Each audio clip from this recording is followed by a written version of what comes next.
let's go ahead and get started. It's 7. It's after 7. So we can begin, even though nobody's chosen to join us online, because they all know they can watch the recording at any time now. The secret is out. All right, so today, because we're going to start a new project in January, our new project is going to be fun. I'll show you a teaser at the end of class today. But tonight I wanted to take the opportunity and advantage that we've had some new people and do kind of like a kind of an intro class, a little beginning class. We're going to make some boxes. We're going to make boxes 3 different ways and along and probably, Mike, a way that you don't know. So that's at the last box we will make. I would be willing to bet that you have not made a box this way. So it'll be fun for the whole family. So if you've got Fusion open, you have got a screen that looks blank like this. The tabla rusa, the blank slate, as they say. I'm not seeing Fusion. Oh, you haven't? Let's get it open first. So it should be, I believe somebody put it on that computer. Yeah, there it is. Or it's under It's probably Autodesk. alphabetical, yeah. It's under Autodesk. There you go. Thank you. Yeah, sure thing. Yeah, you'll have to sign in with your account once you have, hopefully you have an account. Okay. Cool. All right, good. We'll take a little pause here while you get it opened up.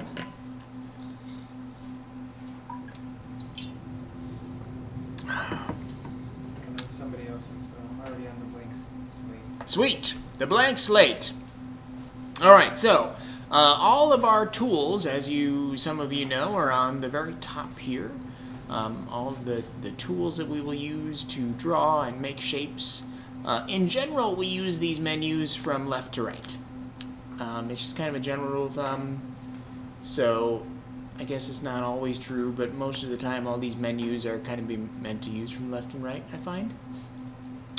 Along the top right-hand corner is our navigation cube. So as I hover my mouse, I actually have a mouse plugged in today, so I'm going to use it. I can hover my mouse over these things and they highlight blue. And I could click on any of these items, right, and I go and look at that side. Now there's nothing out in our drawing view here, so if I kind of pull up my Model Monday list here, I can click on a corner, I can click on a face, I can click on an edge. If I'm looking at a face, I can spin it around with these little things up here. I can also click and drag on this navigation cube and get a little bit more fine navigation. The other way we navigate around our environment is down here in the very bottom. So the very bottom of this menu here, I can click on my little home button and go right to the special view. The very bottom here is a series of navigation and viewing tools. So we've got our orbit tool. I don't use that a whole lot because I tend to use this cube up here to do the same thing that the orbit tool does, but if I grab my orbit tool, you can see I can move around and pivot around in this just like I can with my navigation cube there. Yeah, so it's these guys right down here. So there's my orbit tool. And then there's a hand tool which lets you pan back and forth. And there's a zoom tool. Now if you're using a mouse, you can do most of these things with just your mouse. So if I center click, I can pan around. If I use my scroll wheel, I can zoom in and out. And then my navigation cube up here is what I use for spinning. So something you'll find yourself doing is, zooming in and working on a thing, and then zooming out and moving your navigation cube and zooming into another spot, and you kind of spend some time kind of navigating around, and that's part of the beginning hurdles that people have to jump over when they're kind of first getting started here. So the next thing that I'll point out is on the blank document here we got our browser, And in this browser is our component that is our file that we have open here. So we've got a component that it's made for us, and in this component is our document settings that we can change if we choose to do so. The default, if you are new to Fusion, is to default to the standard of unit that the rest of the world tends to use. I tend to think in freedom units, and we draw in freedom units here in this class, so if you would like to follow the numbers that I yell at you, then you'll want to change your unit here to freedom units as well. If you want to do the math in your head, I support your decisions, but I cannot do that because I ain't that smart. I'm just a poor boy here in Milwaukee. All right, so our browser here, and then down at the very bottom is a timeline. Now, both of these things are pretty empty right now, but they will fill as we start drawing things. So as we start drawing two-dimensional objects, we'll get a folder that appears in our browser called Sketches, and that Sketches folder will house all of our two-dimensional sketches in it. As we make those sketches three-dimensional objects, we'll get a Bodies folder that appears here. And we will be better at this when we're actually drawing things. I'm better at putting this, at telling people to do this than I am at doing it, but I encourage people to name their bodies and name their sketches, because if you ever have to do something with body 15, or say find this letter M somewhere, you got to jump through some hoops to find it, whereas if you just name it, it'd be fine. You'd be able to find it real easy. But as you draw things, the timeline will grow down here at the bottom as well. So in addition to things appearing in your browser, magical folders, and bodies, and construction planes, oh my, you will have a series of icons that appears down here in your bottom, and that is kind of a timeline of events that you did to get to where you're at now. And that may not make as much sense now, but we will make use of this as in box number 2. No, I think we'll make use of this in box number 1. All right, so speaking of box number 1, let's make it. Quit showing us stuff and let's draw stuff, Carl. All right, so I am going to start by creating a sketch. So from the Create menu, I'm going to go ahead and choose this Create Sketch option. One of the things I think that Fusion is great at is showing these wonderful tooltips. So if you're ever curious on or trying to use a tool that you've not used before, a lot of times these tooltips will literally tell you how to use it. So it's a great thing. So I'm going to go ahead and click on this Create Sketch option here. And now if I just stop hovering my mouse, it tells me a thing. The first thing I'm supposed to do here is to select a plane or plein-air face. And what that means is we're drawing a two-dimensional sketch, and we've got kind of a three-dimensional room in front of us. So we need like a surface to draw. We need an imaginary piece of paper that we can draw that two-dimensional sketch on. Does that make sense?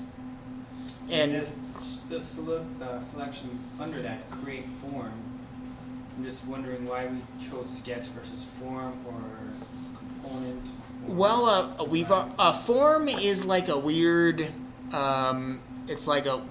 I don't think we've ever done forms in this class. It's a weird shape. And a component is something we already have. So we've already got our component that it created for us here.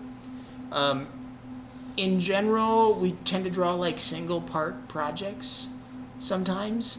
But if you're going to draw a multi-part project, where you're going to have a whole bunch of parts in one thing, in one document, it might behoove you to, instead of starting by creating a sketch, to start by creating a component. But after you create a component and name it, so a component is, I'm just going to call this, in fact we can do this, we're going to call it box 1, because it's the first box we're making. I suppose that makes a little sense. So a component is just a kind of a collection of the things that we already have here. It's an origin, and then each component will have its own sketches and its own bodies and its own construction. All of these folders here will get housed inside of that component. And you can have other components in your component. A component is kind of a folder that you can stick a whole bunch of stuff in, but if you want to, you can choose by starting to make a new component there. And then now we have something to be conscious of is we have to make sure that we have the right component active that we want to make stuff within. So if I want to make sketches and bodies inside of this box component here, I gotta have that little radio button checked.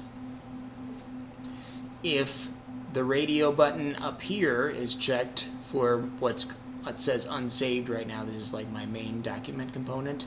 If I start creating sketches now, those sketches will appear out here in this component and they will not be in here in this component. So that'll be something to be conscious of. But now we can go ahead and say create new sketch, create a sketch here. And now I can hover over these 3 cubes here. If I want, I can move my navigation cube around here so I can see this a little bit more three-dimensionally.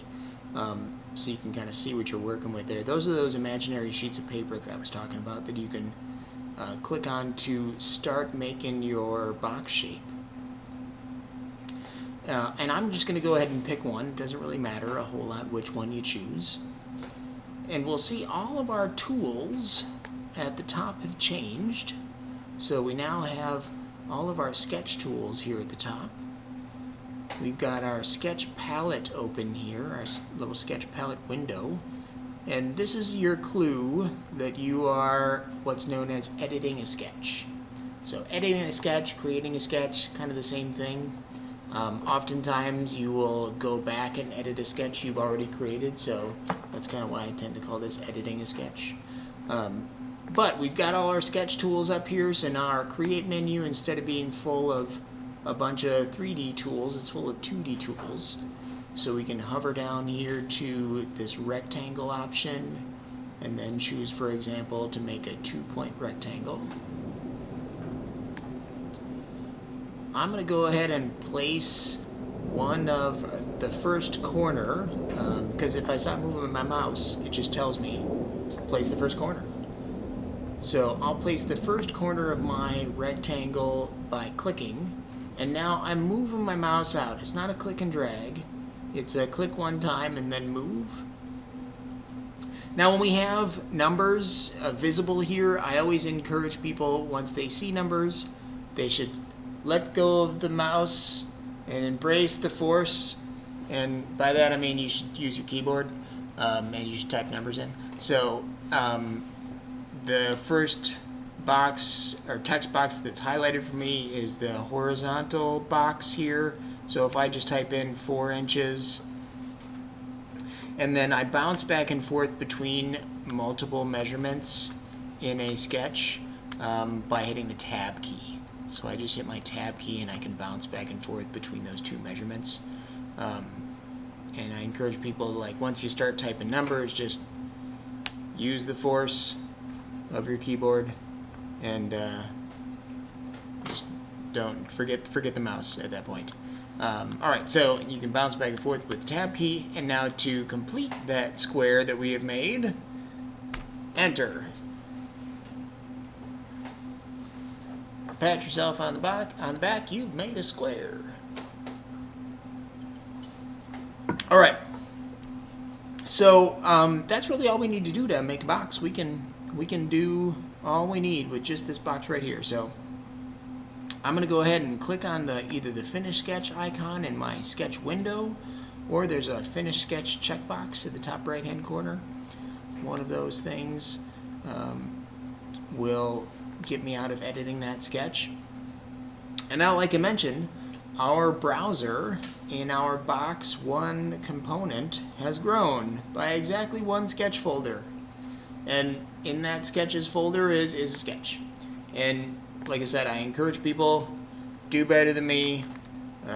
It's a box. Specifically, it's like a 4x4 box. I mean, you can get specific if you want to. I won't stop you. So we made ourselves a 4x4 box.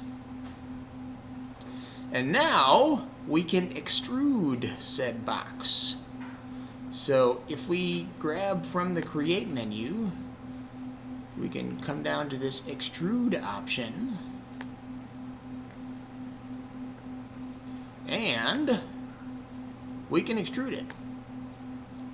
So I can come out 4 inches in one direction or the other just by typing 4 in the distance measurement here. Now there are some other options, and you could think about adding a taper to your box if you wanted to. If you were so inclined, you could add like a -10-degree taper and kind of taper your box. If you could imagine one side as being the top, I suppose that's certainly a thing you could do. But I'm going to leave mine at 0 degrees taper, because that's how I roll. Now we can say OK. So we've got a cube. A cube is not really a box. Box is a thing you can put stuff in. So if we wanted to hollow out our box, there's a couple of ways we could go about doing that. So the first of which is we could draw another sketch. So I could figure out what the opening I wanted my box to be, and I create a sketch the same way I created it the first time. So if I click on the Create menu and then come down to this Create Sketch option, now in addition to those 3 drawing surfaces that we got initially, those kind of imaginary pieces of paper, we also can draw on any flat surface. So all of these flat surfaces of this cube here, I can choose as a surface to draw on. So for example, this top here. And now I have my drawing tools back up here at the top. I've got my sketch palette open, and I could draw an opening of some sort in this box. You could draw a rectangle opening, but I'm going to go ahead, I'm going to be crazy. I'm going to draw a circle, because that's how I roll. So I'm going to make a circular opening in my box. So if I go here to this circle tool here and grab my center diameter circle, should we make this in the center? Should that be a thing? Let's do that. So it'll give us an opportunity to learn a new thing here. So if we want to find the center of a square, that's pretty easy to do. If we grab our line tool from the Create menu, actually I bet we can do this with constraints too, but that's a separate option. So if I grab my line tool and I click and place the first point of my line in one corner, and then the second point of my line I'm going to place in the opposite corner, and I do that again from corner to corner except the other 2 corners. Now we've got a center point for our box here. And if you wanted to, in fact, let's make our circle now. So let's go ahead and click on the Create menu now, and then come down to Circle here. Now, you could choose to make a center rectangle. That would also be acceptable. But I'm going to go ahead and choose Circle here, and I'll go ahead and grab that center diameter circle. And I'll place the center point of my circle right at that intersection, and I'll move my mouse out. And now I can specify a dimension of like 3.5. That looks fine-ish. 3.5, and then hit enter. Now you see, as I hover my mouse over the various sections of this circle, it is separated into four pieces, 4 exactly equal pieces. And if we go to extrude this, we will need to select each 4 of these individual pieces. So something that you can do is you can change a line style, or the line type, excuse me. So these are our, I guess, regular lines, normal lines, solid lines. You can change these to construction lines. In the line type option here in our sketch palette, once you highlight a line, if you hover over the first option here in line type is construction, that will change that to a dotted line.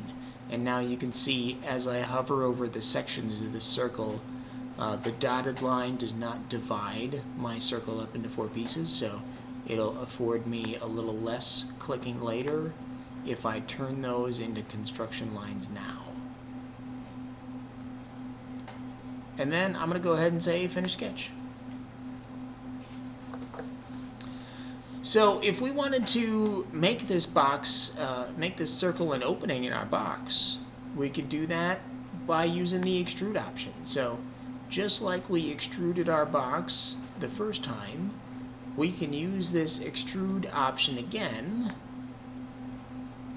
And if I choose to extrude that circle, you can see if I pull it up, I get a new operation here. So this is something that I didn't point out the first time around in this extrude window. The first time around, this defaulted to a new body. Alright guys, I just got the eccentric mode line. So the new body makes a brand new body over here in our bodies folder. But we could also choose to say join, so we could be making this all the same body. Or if I push my arrow into my box, I can choose an operation that's called cut here. So now this is called a Boolean operation. So this is part of what makes Fusion really easy to use is you can also use shapes to subtract away from other shapes. So this is our first way of making a box here. So we'll make that cut, and I'll just extend it down so it's not quite at the bottom. Say OK, and there we go. We got this is a sketch here. This is the circle opening,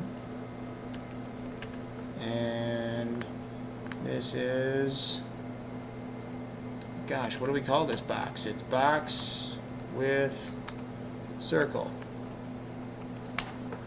We don't have to be poets, just gotta make sense. Alright, cool. So something of note, all these sketches here, you can turn them on and off. You can hide them or show them with the little eyeballs next to each one of these sketches. You can do the same with the body, so you can hide or show that body. And that is the first method of making a box, by using a Boolean operation there. So let's make another box. I'm going to come down here and I'm going to hide. Am I going to hide it? I guess I'm not. Because we're going to try to make these in their own components. That was the whole thing. So I'm going to go ahead and I'm going to collapse down my box 1 component just with a little triangle next to it here.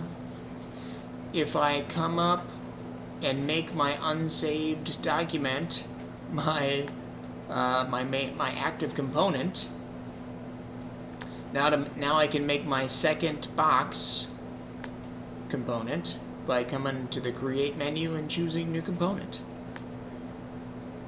And now it will make this box 2 component inside of my unsaved document component here, which is where I want it. And I'm just going to say OK. Now something you'll notice is our box 1 is grayed out. It's kind of ghosted there. So and that is because the box 2 is our active component. So whatever our active component is, it will be visible or not visible. Things will change visibility based on your active component here over in your browser. I should figure out how to do that.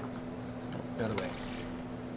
Alright. So let's go ahead and do that again. So I'm going to hide my box. From the 3-dimensional to the 2-dimensional menu up there. Up at the top here? Yeah, so those are all the 3-dimensional surface and all that. Yeah. So if you... Back and forth between that and if you wanted to edit an existing sketch, you could do that either by down here in our timeline. We could right-click on one of these sketches. So here was my opening, and I could right-click on this sketch and say Edit Sketch. And now I'm back in time to the place where I was making that sketch, if that makes sense. And I've got all my sketch tools at the top. Is that kind of what you were going for? Yeah. And then, in addition, or you can make a new sketch. So the only way to get your sketch tools is if you're like editing a sketch or making a sketch. So if you wanted to get your sketch tools again, you could always go here to Create, and then say Create a Sketch, and then pick the face that you were drawing on. Yeah, or like I said, the sketches that we have made are in our sketches folder here, or down here in our timeline. So either right-clicking down here in the timeline and saying Edit Sketch, or choosing the sketch that we want to edit in our sketches folder, right-clicking on that and choosing Edit Sketch would take us kind of back in time to when we were editing, we were creating that sketch. And you know, on a side note, kind of, now I'm back in time to when I was editing that sketch, and if I wanted to, I could change one of these measurements. I can make that 5 inches now. Actually, let's make it exaggerated. Let's make it 6 inches.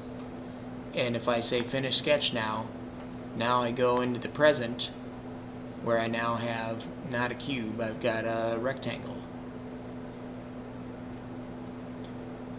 So you can make changes in the past that go and retroactively are affected in the future here.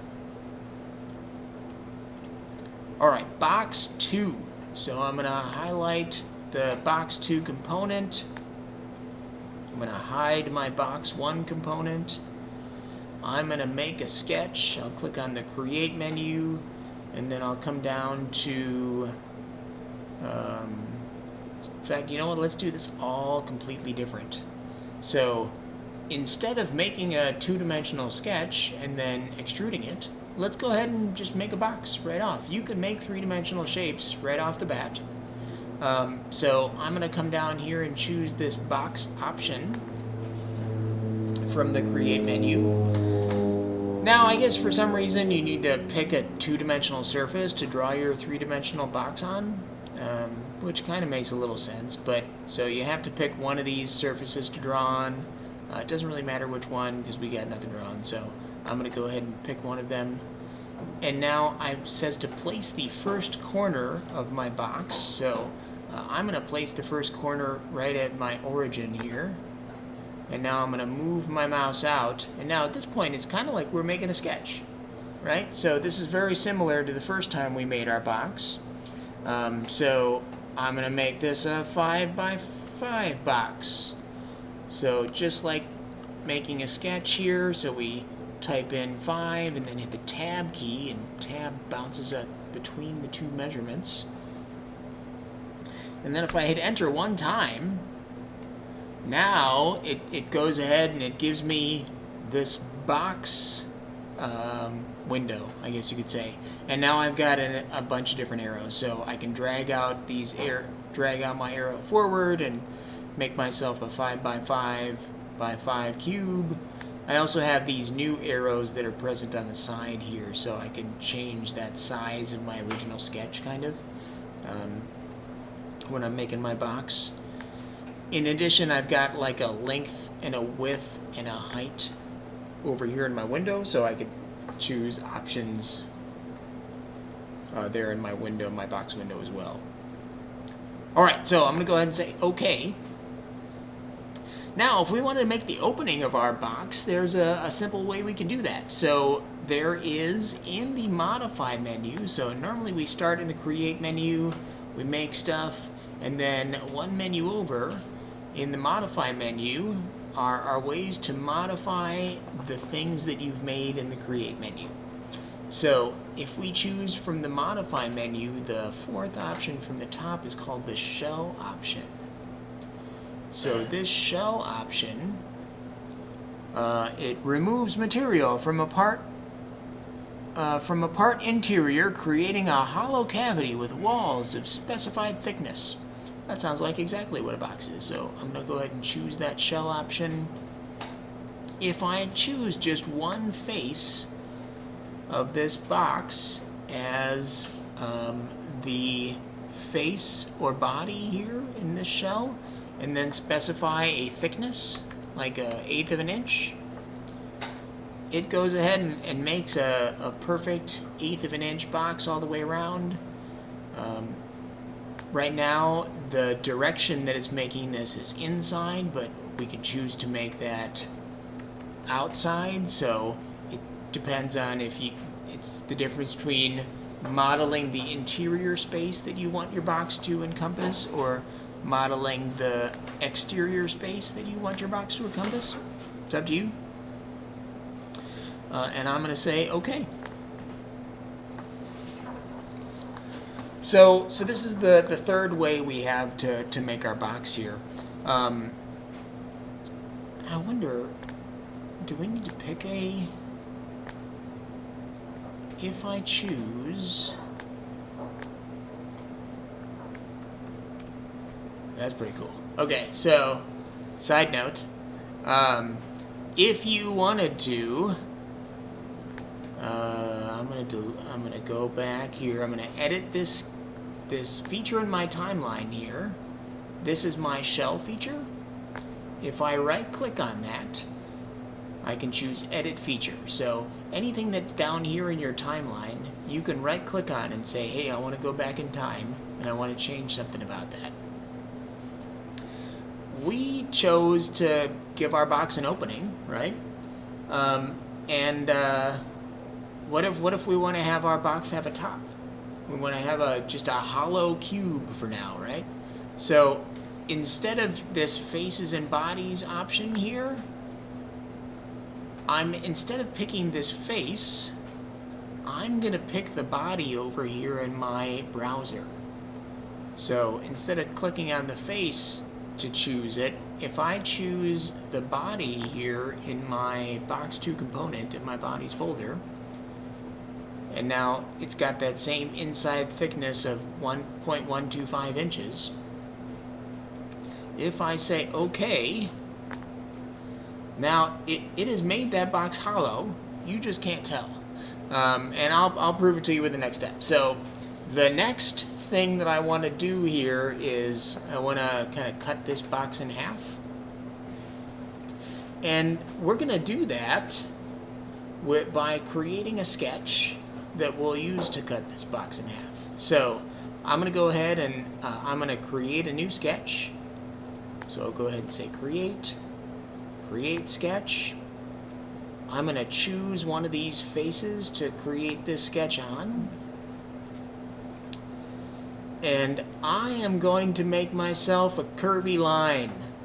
So if I go ahead and click on create, and then I'll come down to this like spline option. I'll choose a fit point spline here. And if I click my mouse a couple of times and make a little wavy bit here, and then to finish your spline, you have to click on the little green triangle here. So we've got a line here that what's very important about this line is it fully goes past the edges of our box here. So it goes way out past this side, it goes way out past this side. And I'm going to go ahead and say finish sketch now. In general, I guess always, when you're in this solid workspace, you can only extrude a fully enclosed shape. So a fully enclosed shape is like, you know, like this line that I've made is not fully enclosed. It's got to be like a you got to encompass an area with the thing that you are extruding. However, if we leave the comfort of our solid workspace and we go one workspace over to our surface workspace, this is a whole new territory where we can extrude a single line. So from this create menu, I can choose this extrude option just the same way. The important thing to note is this extrude option is orange. So this is the surface extrude option here. If we choose this extrude option, and then as the profile that we want to extrude, I'm going to go ahead and pick that wavy line there, and I'm just going to drag it through my box here. And tell you what, I'm going to do, because I know I want to use this surface that I'm making to divide our box in two here, I'm going to make sure that my box, my surface extends out past the edges of my box. And I'm going to do that by choosing one more option from the extrude menu, or showing you one more option from the extrude menu that we hadn't seen before. So previously we had been extruding in just one direction. You can choose to extrude symmetrically, for example, which would give you extrude out the same direction on both sides. Or you can do two sides here. So now I've got an extrude option that I can go a little bit one way and a lot of bit the other way, and just so we've got a imaginary sheet of paper that goes out in both directions here. A new body is what we wanted. Actually, can I choose? Nope. A new body is what we want here, so I'm going to say OK. And now we've got a couple of bodies to name here. So I've got my box. I'm going to call this wavy box, because that's what we got going on here. We've got a wavy cut, because that's eventually what we're going to use to cut this box. Gosh, I haven't been very good at naming anything in this round, have I? Wave. Alright, cool. So now we can use this surface to cut our box in two. So I think I have to go back to the solid workspace to do this though. So if I come back to my solid working environment here, I can come down here to this modify menu and choose split body. Something you want to do here. So I had my surface selected. I encourage people that before they choose an option from this menu, like, don't have anything selected. If I have this surface selected and I say, hey, now I want to split this body, it's decided a bunch of things for me, and those are the wrong answers. And it did that because I had things selected already. So it's already choosing the body to split, and it's doing a bad job. So if you got something selected, you can click on somewhere, blank space, and now if I choose this split body option, now it says, hey, which body do you want to split? So I can click on my cube here in my drawing view, or I can click on it in the bodies folder in my browser. Either one works. Same for my splitting tool here. So the splitting tool, I can click on the little wavy thing here, or I can click on it in my drawing view, and I'm going to say OK. Now I can hide my wavy cut surface, and now I've got two bodies here. Both are called wavy box, but one is the top and the other is the bottom. So you can see that by showing and hiding them. And now we got two boxes there. Now, the third method for creating a box is going to be all using that surface option. So I'm going to go ahead and make my main document my active component. And that way, when I go up here to create a new component, this is box 3, it will be in that main document component and not in one of these components here. I can hide that box 2 so I'm not looking at it. I'm going to do this very similar to the way I did the first one. So I'm going to create a new sketch. I'm going to pick one of these drawing surfaces to draw this on here. I'll go ahead and you know, let's make a funky shape, huh? Because our box can be whatever shape we want to, right?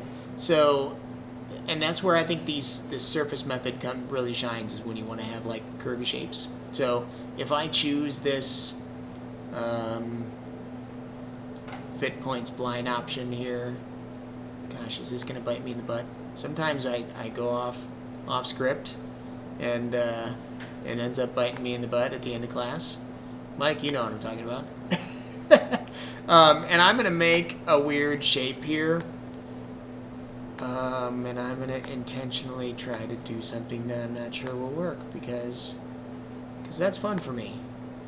I'm going to make a fully enclosed shape.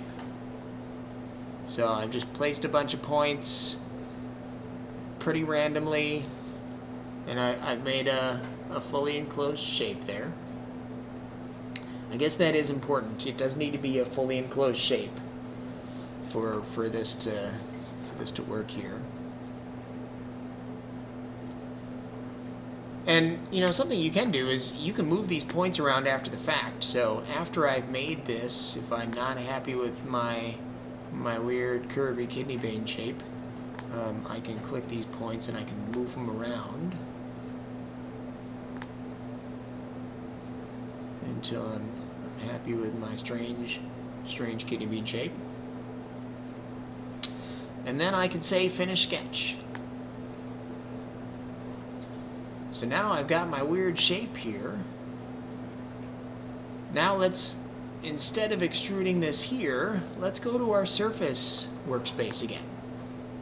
So if I come over here to this surface workspace, and from the create menu in my surface workspace, if I choose extrude here, I can extrude this weird curvy line up a distance of, like, you know, 5 inches or so. It seems like a decent height for this box. And then I'll say OK.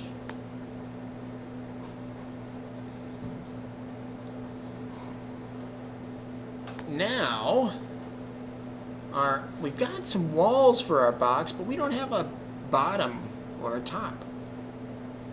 And we can create a bottom or a top using this, gosh, I think it's called patch. Yeah, patch. That's what we want to do. So from the create menu, this is kind of a new thing for me. I'm kind of learning this surface area, surface workspace. We're going to do a lot of surface stuff in our January class. So if we come down here and choose this patch option here, and I rotate around down to the bottom, and I choose, gosh, I think I can either choose the sketch, so I can hover over the middle of this area and it kind of highlights for me, right?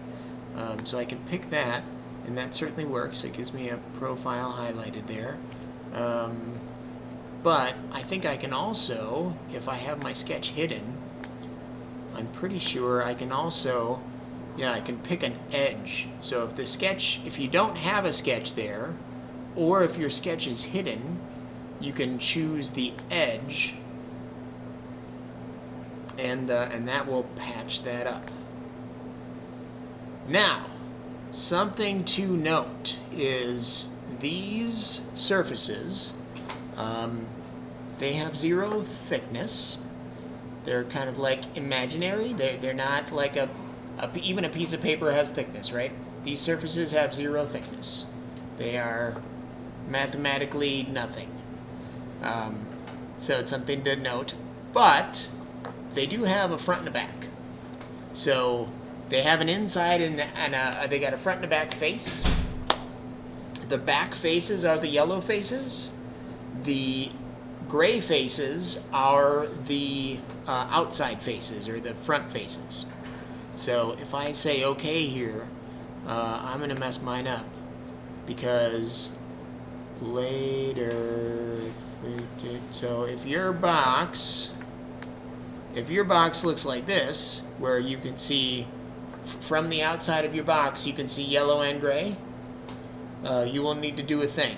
So, and this is one of those things in Fusion, sometimes I'm not sure why it chooses to make which face the inside and which face the outside, but you can change it in the Modify menu.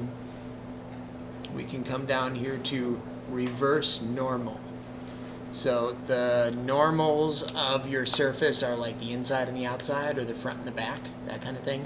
And we want all of our normals to be facing the same direction, because it kind of affects things in later steps here, and maybe we'll talk about that. So if I choose reverse normal and then pick, one of the faces, I like to have all my gray surfaces facing outward. And then I say OK, so now all my things are facing the right way. Now, I don't in fact have one body. I have two bodies that are individual surfaces here.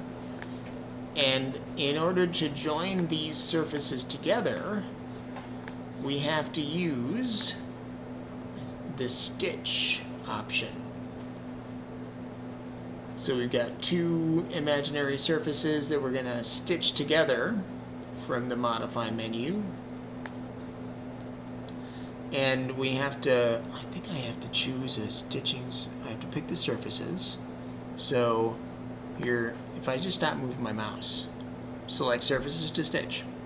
So I'm going to go ahead and pick the first surface, and then pick my little bottom surface. And you can see it's done some highlighting here. So it says, hey, this red up here, there's nothing for me to stitch over here. This green down here, lots of stuff for me to stitch on down here. And if I say OK, it joins those into a single body. And now that that is a single body, we can give it some thickness. So like I said, this is a zero-dimensional, I guess it's not zero-dimensional. It's kind of hard to define this shape. It's made of zero-dimensional surfaces. So there's that. From the Create menu, there is this option that is really appropriately named. It's called Thicken. So this is very similar to that shell option that I showed you in box number 2. It's kind of a similar concept. So instead of taking a shape, taking a solid object and creating a shell around it, we're taking this surface and we're making a shell around it. So if I choose the body in my browser here, or if I click on the body in my drawing view, now I can specify how much to thicken that. And the key here is, so this is why we made sure to have our normals in the same direction, because this thickening is going in a direction. So this is going to one side or symmetrically. And if we would have had our normals in opposite directions, this one at the bottom would be going in, and the other ones would be going out, or vice versa. So that's why it's important to have your normals in the right direction. So now new body is good here, and I'm just going to say OK. And now we've got a three-dimensional body here over in our browser. And this is box number 3. So let's see, is there anything we could do in the remaining 7 minutes? Does anybody have any questions about like this new surfaces area, or if were you able to keep up ish, kind of? You got some boxes? Sure. Yeah, I do. I mean, I had to jump around, miss some steps. Oh yeah, what'd you miss? Maybe I can go back for you. Just navigating between bodies and what is it? bodies, components, sketches. Sure. I think I got them all mixed up, and then I got lost in the beginning because my original square, it didn't let me enter 2 dimensions with the tab. Oh, interesting. So yeah, it gave me some X'd out numbers. Huh. So then I kind of had to skip, but I'm learning a lot more. Navigating at the top up there, I didn't notice that there was solid, a different menu for solid versus Sure. surface. Solid versus surface, yeah. And you know, Jumping so back to the original sketch menu, that's where I got lost. gotcha. But, Yeah, kind of, you know, adding these components or having individual components adds like another layer of complexity and thing to think about. yeah. When you got to remember, like, all right, now I'm on this component, or you know, now I need to be in this component, or you can kind of easily get things kind of jumbled up that way. I'm getting the functions once I can get to the right function on the right object. Sure. Well, cool. So next week, we're going to start our brand new project. Our project will probably last the month of January, and it's going to be delving into this Surface workspace a lot. We're going to be doing a lot of stuff with these surfaces, and specifically this Thicken command. So you can you know, tune in next week. We'll kind of start slowish. So we're going to start in the solid workspace. And we're gonna make some things, and then we'll bounce over and into our Surface workspace towards the end of the month. So it'll be a fun class. I'm excited. I got the thing in front of me right now, and then at the end of that class, is the goal to actually make it printed, or? well, I tend to make the things that we do in class. So I don't force anybody else to make the things that we make in class. But yeah, it's certainly makeable, and yeah, I think the beauty of a makerspace is to actually make a thing. So you know, and this is why I do it. It's fun for me. But you know, like some people, I think just come to class so they can learn a few of the things in Fusion. They go through a project in Fusion, and then they take that knowledge into the thing that they want to make. So until next week. Have fun fusioning. How do you follow up?